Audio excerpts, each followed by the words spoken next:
খুলনার ডুমুরিয়া সদরে সাবেক ভূমিমন্ত্রী নারায়ণ চন্দ্রের বাড়ি এটি। ৫ আগস্ট হামলা ভাঙচুরের পর থেকে কেউ থাকে না এখানে।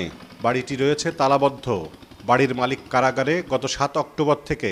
এই বাড়িটি সাবেক ভূমিমন্ত্রী নারায়ণ চন্দ্রের বাড়ি।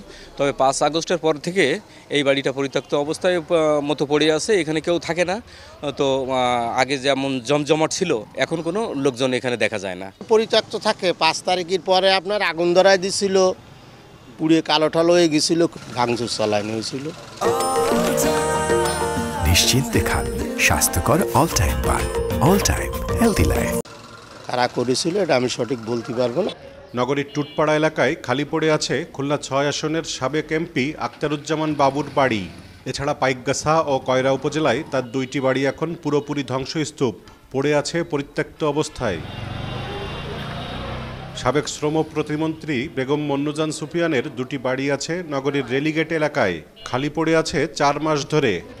এই ২টা বাড়ি হলো বেগম মন্নুজান সুফিয়ান প্রতিমন্ত্রী, এখন সে নাই। এখন বাড়ি কেউই থাকে না। এখন বাড়িতে আর কে থাকবে, সবাই তো পলাতক।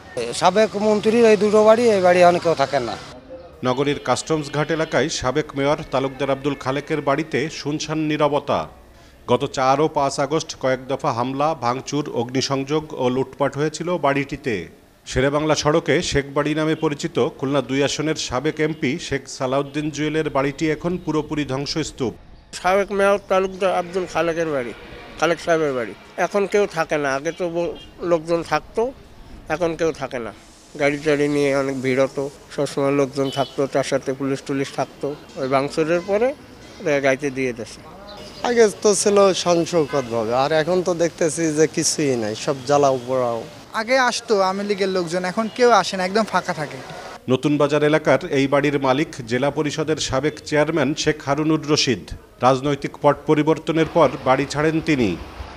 দাকপ উপজেলার রামনগর গ্রামে তালাবদ্ধ অবস্থায় রয়েছে খুলনা ১ আসনের সাবেক এমপি ননীগোপাল মণ্ডলের বাড়ি। এছাড়া কাস্টমস ঘাট এলাকার এই বাড়ির নিচতলা ও দোতলা ভাড়া নিয়েছিলেন খুলনা ৪ আসনের সাবেক এমপি আব্দুস সালাম মুর্শেদি। আগস্টের উত্তাল সময়ে ভাঙচুর ও আগুন দেয় লোকজন।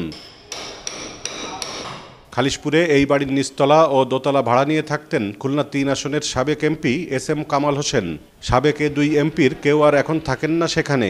বাড়িটা হচ্ছে গিয়ে খুলনা জেলা পরিষদের সাবেক চেয়ারম্যান শেখ হারুনুর রশিদ সাহেবের, ওনার বাড়ি আর কি। হারুন সাহেব নেই, উনি অসুস্থ, উনি বাইরে আছে, বলতে পারবো না সুনির্দিষ্টভাবে।